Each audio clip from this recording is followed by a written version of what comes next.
overall, we could talk about inconsistencies of the team or whatever. Overall, how do we feel about Keegan Murray? How do we feel about year 2 of Keegan Murray, 50 some odd, nearly 60 games into his second season? Overall, feel good. I think he's done. He's Hit done good. expectations, exceeded expectations, or just fine? Just fine. Hmm. I don't think he's exceeded expectations. Well, that's why I say it.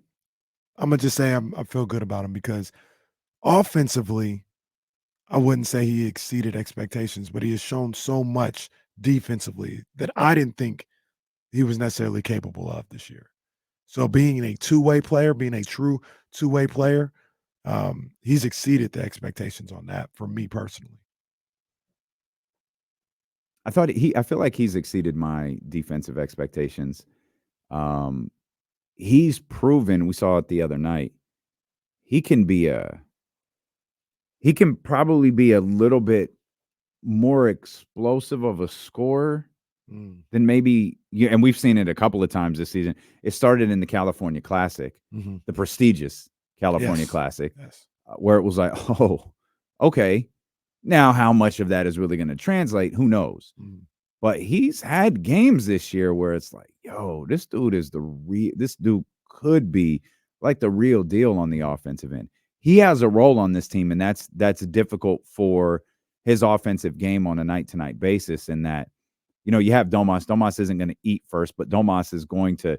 It might not always be Keegan. It might be Herter. It might be Trey Lyles. It might be Malik Monk. It might be De'Aaron Fox.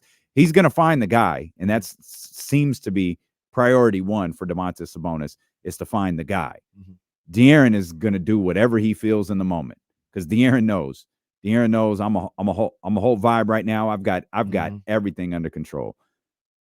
Keegan's game is a little bit more of okay. I'm just gonna I'm gonna be where I'm supposed to be, Mhm. and then whatever De'Aaron does, whatever Domas, I'm gonna be there.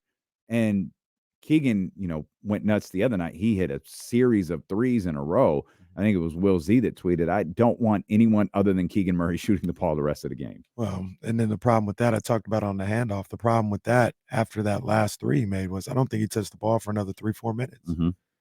And I think there is everybody involved deserves blame for that one. Keegan for not, asking for the basketball, Yeah. and it was kind of But I say that to say it's a microcosm of his and season. we saw that earlier this year. Yeah, He had 33. Was it Miami? He had 33 might have been. against. Yeah, he had a big game against Miami. That's probably the one you're thinking of. But it's a microcosm of the season, and everybody has a little bit of fault in that. Keegan's got to be a little bit more assertive, Mhm. asking, or demanding Can you looks. imagine? Can you imagine? Hey, give me the ball. Hey, bruh. I'm the hottest dude Look, out here. they, Looking at De'Aaron like, hey, I can't. I need to see it once. you know what that would be. Have you ever seen the memes when like I forgot what the reasoning for is, but they show like Obama and they show him with like a crisp fade with waves, earring, and like tattoos or whatever. And they're like, this will be Obama, you know, being assertive or something like that. That's Keegan. Like if Keegan was assertive, you'd have a picture of him with a tattoo sleeve. Yeah, He'd have the earring and all this other stuff because yeah, now he didn't just switched up on him. yeah. But he's got to be more assertive in those situations. Keegan showing up to camp with a sleeve is amazing. Just the thought of it is amazing. He's got to be more assertive.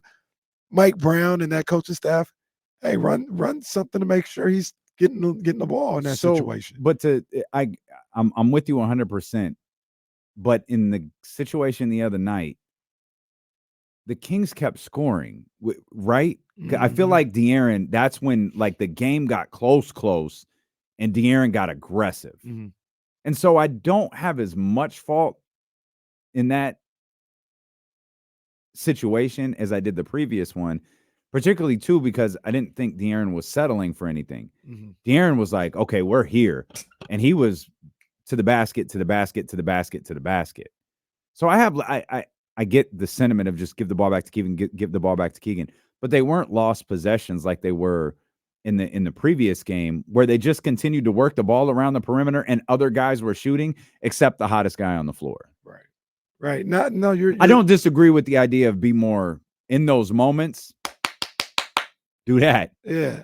And I'm looking for, I talked about Coach Brown and all them, running something for him, but I'm also looking at the guys on the court. Keegan didn't hit a couple of threes, all net, fall away. Like the last one that he had hit at that moment was like one where he got a bad pass, had to jump up and get it, made sure his feet were set behind the line, falling back a little bit. Somebody hit him on the leg. He thought he got fouled. Pure. Did not touch anything outside of the bottom of the net. He was clearly on fire at that point. And I think they got a steal or a turnover or whatever. And I'm looking in that moment, hey, Yeah. run some dribble hand, get him the ball. He is on fire right now. And I think that coincided with he didn't shoot the ball again. It felt like for 3-4 minutes. So I'm trying to look. He hit I think this is about the time. So he hit a three-pointer. He hit a three-pointer with 6:31 to go. That gave him his 26th point. He didn't shoot again. Is this correct? So maybe is this 2 minutes and 11 seconds to go? I think I'm reading this right. Well, I'll do you one better. I'll pull up the game here. He didn't. He hit the shot. Like I said, I think he hit that three, to get the lead to 8, I believe, and he didn't. That was with 6:31 to go, and I don't think he took another shot. It's either, if I'm reading this right, until 1:38 to go or 2:11. No, you were right, and you know how he got it there? A steal. That's right. Steal in the dunk. Right. Like that, it just feels like in that situation that can't happen. Now the Kings were still scoring some points; they got it to within 4 or something like that. That was the basket that got it to within 4. Was that Keegan Murray steal and dunk? Is that what he ended with? Yeah, I think he ended with that. Was it? Yeah, 28. I'm gonna track down. Oh, man, you're right. Holy cow! I'm tracking. And I think the very next, that would be even harder to pull up. But right after that, that last 3 that he hit, I think they got a steal or something. 6:33, he hits a 3 to make it 106-98. And De'Aaron pick and roll on the next play. He hit the shot, I believe, huh? De'Aaron hit his shot. De'Aaron hit the shot. Yeah. So to your point, though, but again, they did keep scoring. Like those guys who were shooting, I think they scored on the next 3 or 4 possessions, I think, in a row. De'Aaron Fox spot up jumper, Kevin Huerter transition, shot to the basket, De'Aaron short jumper, De'Aaron transition jumper, De'Aaron missed that one. He missed. It must have been like the 4th shot after. But your point of they didn't get some of them are transition baskets, so it's a little bit harder. There's not as much. Remember, the Miami was struggling at that point, so there wasn't as much half court offense in that. And De'Aaron got the ball in those transition plays. De'Aaron, with the exception of one, Huerter got it. De'Aaron every time was attacking the basket. And like you said earlier, they were making shots. I think they went the next 4 or 5 possessions scoring. Yep. Every time down. So it worked out in that respect. But I just remember in that moment, I would have been like, yo, let me feed Keegan. Like I said, I think they got a steal or something like that. And they were in a little bit of a transition, a delayed break. And I was like, yo, find Keegan, hit him with a cross court or get a dribble handoff so he can get another shot up right now because this guy's on fire. And it didn't happen that way. So there was a play. It's 1:14-108. De'Aaron turns the ball over. He kind of gets stripped. You can see him. Obviously, I don't know. I'm reading into De'Aaron here. He tries to swipe through. You could see him kind of pick his head up a little bit right before the ball gets swiped. Keegan is all by himself in the opposite corner. Just watching this, I've not discussed this with De'Aaron Fox. He's going to the basket knowing, again, there's no one near Keegan. Right. Anyone close to him is closing in on him because he's hit 3 of his last 4 shots in the key. Right. He's going to Keegan, who's just kicking it Buddy Hield style, or at least the way Buddy Hield thinks he was, in the corner. Shout out Buddy, man. Are we bringing back the daily Buddy slander of the day? I'm all for it. You have access to this app, right? Yeah. Oh, okay. Yeah, Let's make sure. Yeah. You're listening to D'Lo and KC on KIFM West Sacramento, KRXQ HD2 Sacramento, ESPN 1320. Always live on the free Odyssey app. Appreciate you being with us wherever you are. You can tap in 1320 TV. That's YouTube and Twitter as well. It's Twitch. .tv/ESPN 1320. You want to jump on the phone lines? First time we'll open those up today.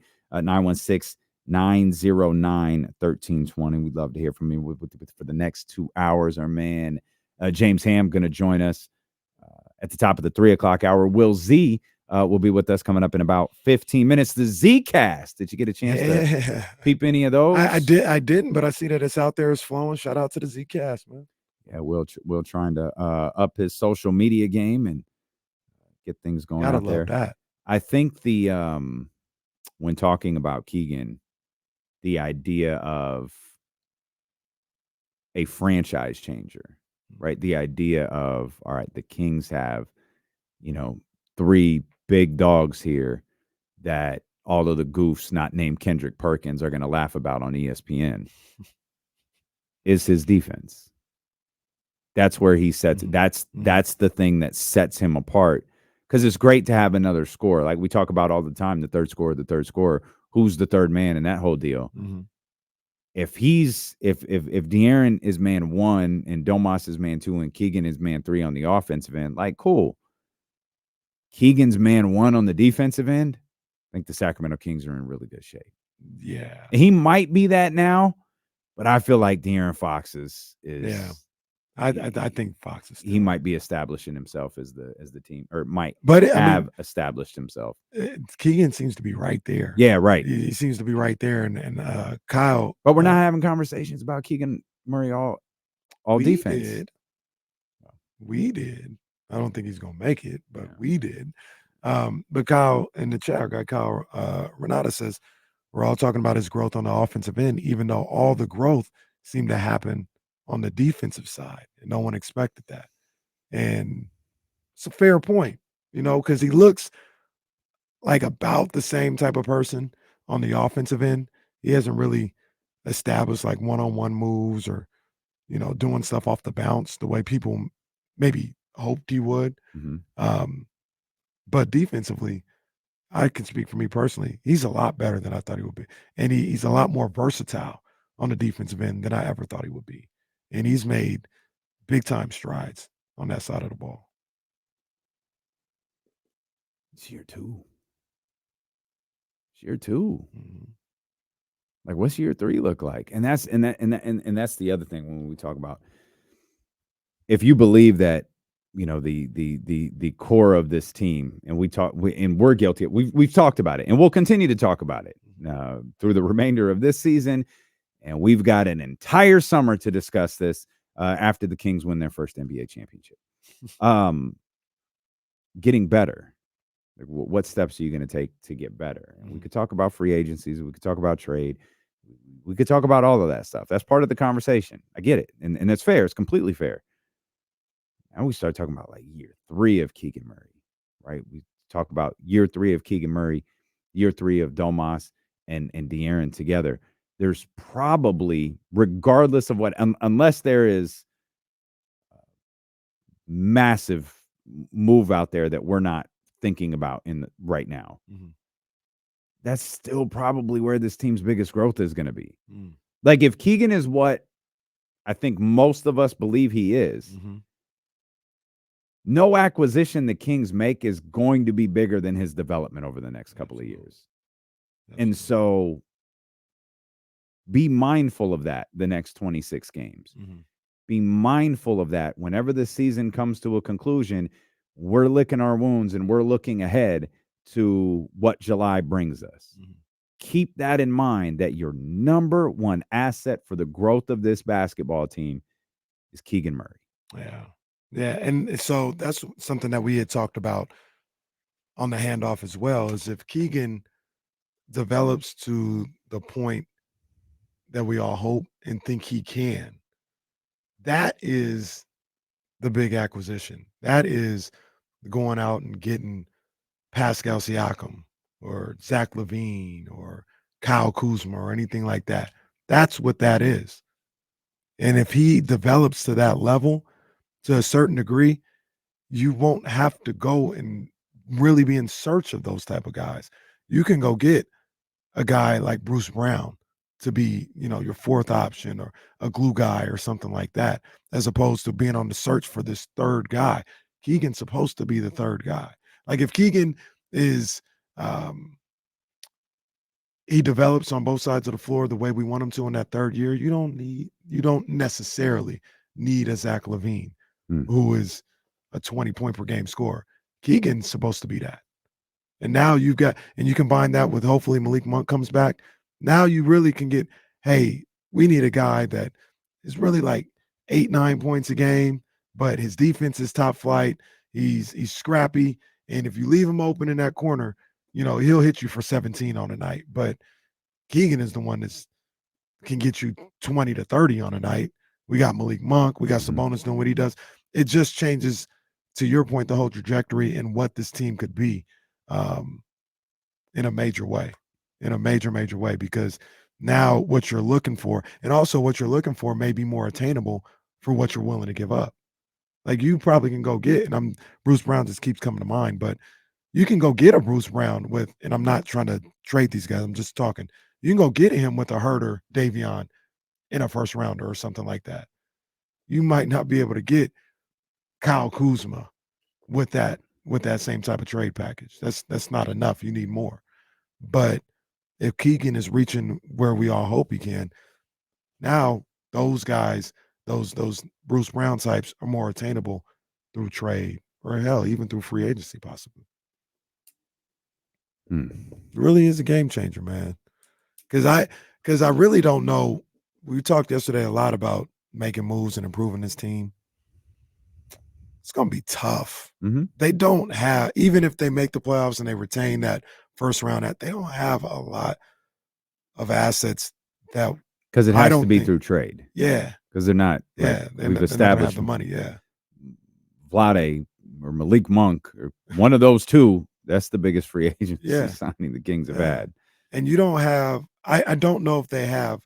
Like people are like, go get, Pascal or whatever. Like they gave up. Too late. Yeah. Well, even then they gave up like pretty good guys and pretty good, the combination of pretty good guy and the draft pick to go get him. I don't know if Barnes or Herter are netting that. While also having a ton of cap space. Yeah. I don't know. Same thing the Knicks did. Exactly. The Knicks gave up, and you can feel how you want to feel about this guy, but they gave up Emmanuel Quickly and RJ Barrett. Which might have been their version of Herter and Barnes. Might have been. But you would know better, of course. But I think Knicks fans at least, I think they really liked Emmanuel Quickly. They're like, yo, we can win with this guy. Yeah. And this guy, he's probably going to get paid in a major way. And the Knicks didn't want to necessarily do that for a guy that was going to be a six-man type. But I think the market for a guy like Emmanuel Quickly was higher than Herter or Barnes. Do you see, like, as the team evolves, let's go with best case scenario, Malik is back with the Sacramento Kings. I think there's a situation where he's starting. I don't think so. Next year, if they trade Kevin Herter, I guess, in the offseason. Yeah, right. That's what I'm thinking. And I'm not championing a trade of Kevin Herter. I'm just thinking, like, maybe it doesn't net the guy, like whatever people have in their head, but it nets a really, really good player coming off the bench. I feel like if you're trading Kevin Herter, you're trading him for another starting caliber wing. Hmm. And a guy that's probably a little better defensively, probably takes a little bit off on the offensive end, but defensively, he gets this Kings team, or Mike Brown will feel like he gets this Kings team where they need to be for the next level. Like a Doug Christie. Doug Christie was a starting 2 guard Yeah. that defended his ass off. I need Mike to wrap his arms around Kevin Huerter. I do too. Yeah. I think Kevin Huerter changes everything about this team. So And you need, we've said it, you need Kevin Huerter to win. You need him, regardless how you feel about him. You're right. You You're need right. him on this team to be super successful. You're right. However, there was a stretch, and I don't know why this stands out to me. It was really glaring in the moment. The last game we were at, you and I, the San Antonio game. It was like 4 straight possessions. By Huerter. By Huerter. Like it was 4 straight shots at the basket because the ball handler got past Kevin Huerter. And I just imagine that's what is driving Mike crazy. I don't know what Huerter can do better in those situations, or what he should be doing better, or what the communication there is on the floor. It happened like on 4. I could be exaggerating. It might have been 4 out of 5, but it was in short order. It was at the end of the second quarter. Just one after the other, after the other, after the other. It was brutal. I just imagine that's what's driving Mike crazy. And because I don't. And you're not wrong. You're not wrong. But this is why Kevin Huerter probably yelled back at Mike Brown. He said, everybody has those 4 out of 5 stretches. Why am I getting penalized? Yeah. Right. They all do. That's fine. So why am I not playing?